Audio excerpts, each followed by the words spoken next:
mean, MMA's changed a lot, like on two senses. One, the athlete base has changed. Athletes are starting now with an idea of what MMA is. Like you see a guy like John Jones, he was wrestling at a high level and he was watching MMA. And he was probably doing the same thing I was. He was like, oh, I could probably do that. Or look at all these other wrestlers doing really well. But he was picking up different cues and different habits from them because they were physically doing different things in the cage. Whereas when I watched wrestlers back 1996, Mark Coleman wasn't passing guard.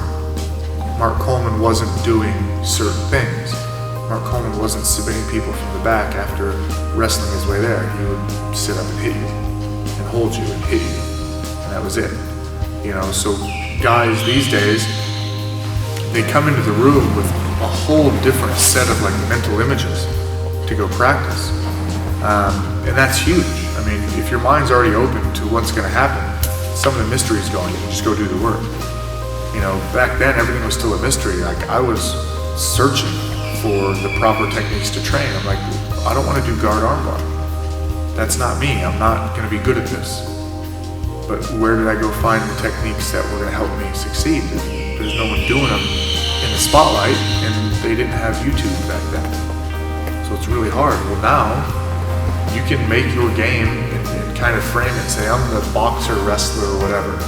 I'm the jiu-jitsu karate guy that has flexible legs. So I'm going to go learn how to throw that kick like Uriah Hall and some of these guys, and I'm going to learn how to throw low kicks, and I'm going to blah, blah, blah my jiu-jitsu. And they can go watch videos on everyone, on sparring, on training, on drilling, on exercises to help build those muscles or build those pathways. So scientifically, like these kids have all they need to go build. You know what I mean? Like it's all sitting here for them. Back then it was more of a struggle, and the only way to get someone good was in person.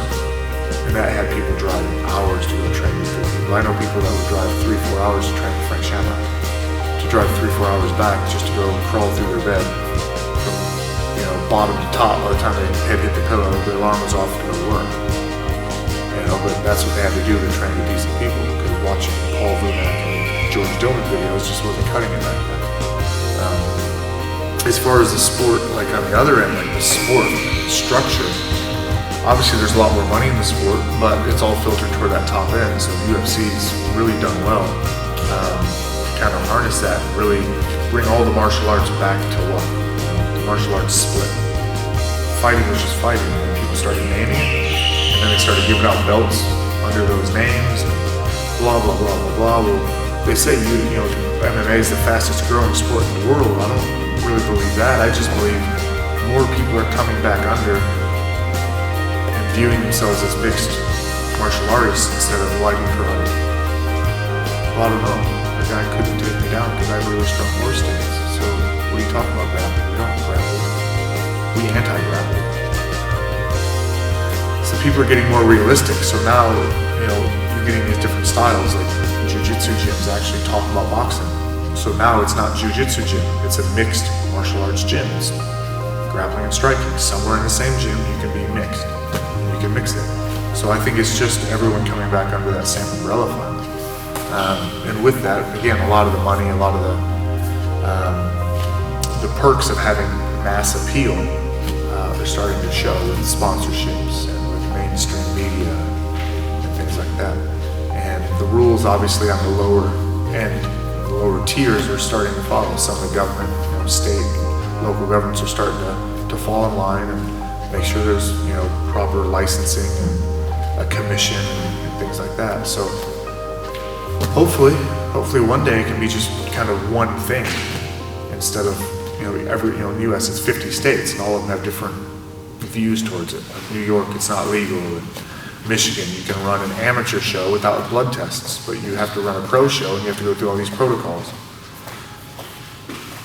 So awkward, you know. So hopefully the table will be level for everyone sooner than later, and you know, we'll see if there's any other idea taken towards, you know, scheduling fights other than whoever the UFC feels is a #1 contender fights the champion. We'll see if they ever do a tournament structure, or you know, they ever build these mega gyms and just say, look, you're West Coast team and you're the East Coast team and you're the this team and you're the that team, and you know, they play a bit of a league game like the IFL tried to do.